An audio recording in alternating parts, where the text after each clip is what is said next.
මිනිස්සුන්ගේ හැඟීම් ප්‍රකාශ කරන්න උපයෝගී කරගන්න පිටස්තර පුද්ගලයෝ නැද්ද?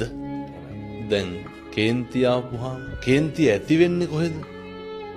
කේන්තිය මට තරහ යන්නේ මේ මගේ ක්‍රියාවලිය තුලනේ. තේරුම් ගන්න පුළුවන් නම් මිනිස්සුන්ට ඒ ඇති වෙන කේන්තිය මම තුලින්ම නැති කරන්න ඕන කියලා. අපේ හිතේ ඇති වෙන කේන්තියට මොකටද පිටස්තරයෝ ගාව ගන්න? ඒකට වක් කියනවා මම යා. ඒක මගේ ඇති වෙච්ච කේන්තියක් නේද? ඒකට පිටස්තරව සම්බන්ධ කරගන්න නරකයි. ලංකාවේ බොහෝ පවුල් පසුබිම් වල විවාහය හරි අතෘප්තිමත්.